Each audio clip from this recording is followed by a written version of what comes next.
We're in for a treat. The goodness continues.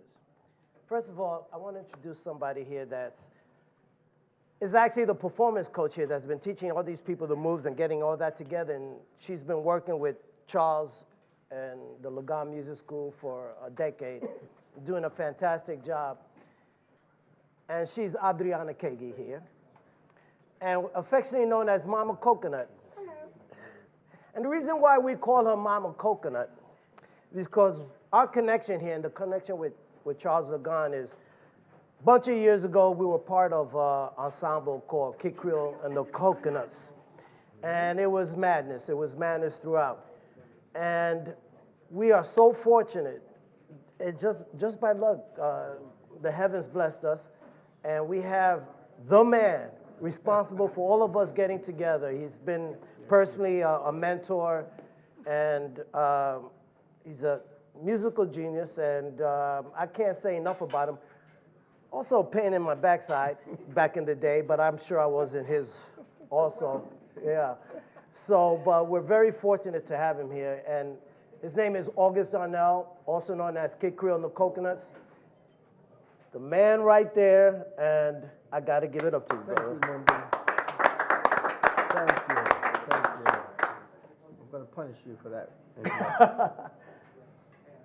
And the reason why we're all here, like I said, for Charles Lagond is Charles, when he joined the band, at the beginning he was just a side musician, but after a while, your presence was like illuminating the band. And then after a while, August, decided, we got to bring Charlie up front and feature him on solos and everything, because he just became the man holding the horn section now. It was called the Pond Life.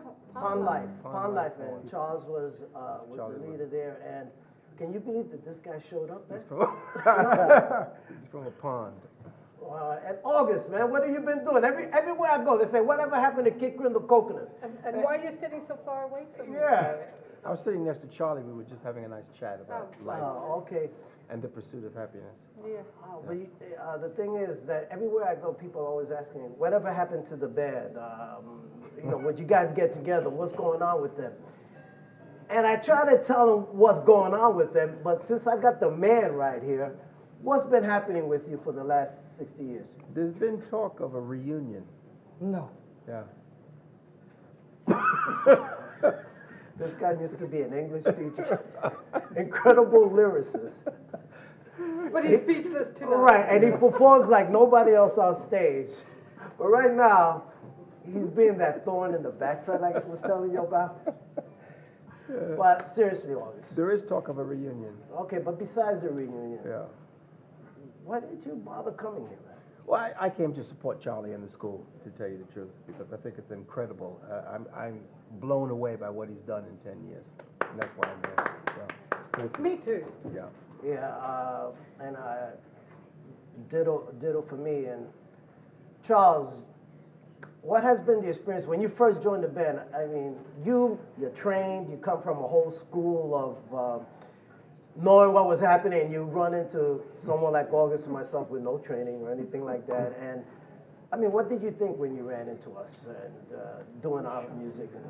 Well, we started at the recording studio up in Chapel Music, where you guys were doing productions, among other things, other than just documenting copywritten material for Chapel. And what struck me is that your music was so fresh.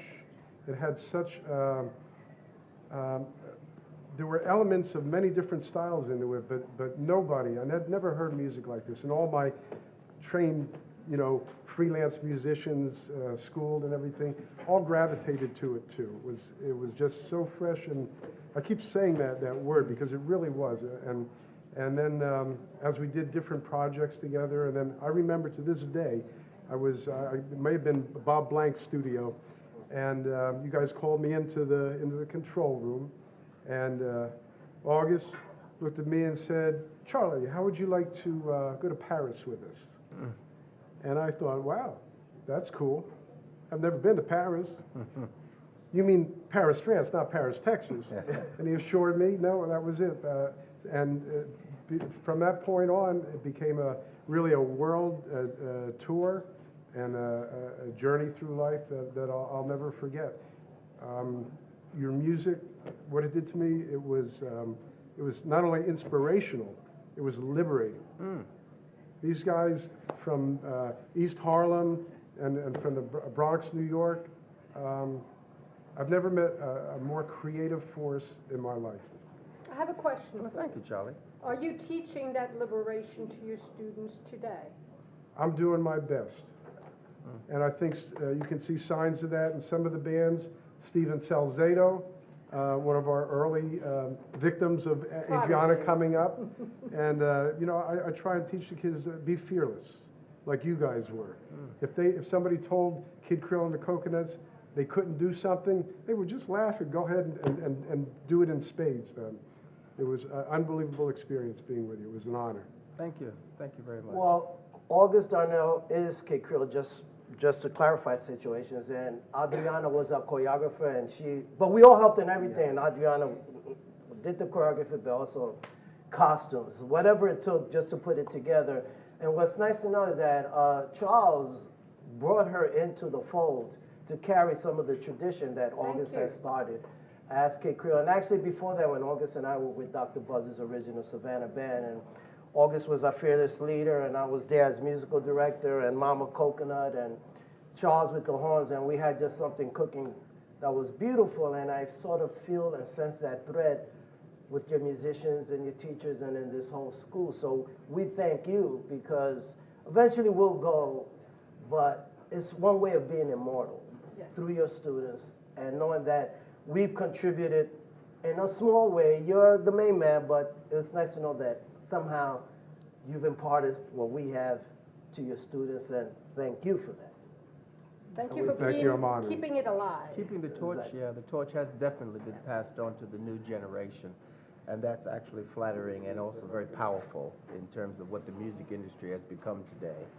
You know, it's a different game than when we were involved in the industry. And so to make a living in that industry now is much more difficult than it was before. And it's great to see someone passing the torch on. It's fabulous. We commend you. We commend you. Thank you, I'm honored. And thank you for keeping live music alive, whether it's in streaming format or in concert. And one of the great things is, like, he refuses to ask the question, but Kid Creole and the Coconuts has never went away. He's been around since after I left. It's continued due to the energy of this man. And he's made a ton of money from it, and it would be nice if you hook up Charles with some of it. I mean, you're not going to give it to me. You're not going to give it to Addie. At least can you hook We've them given up? up on that. Anyway, look, we thank you Make for a being here. donation. August, thank you for being here, man. Tell your fans to Make a donation. hook it up, man. Absolutely. Make a Anybody out there donation. who has any money, give it up now. Give it up! I will.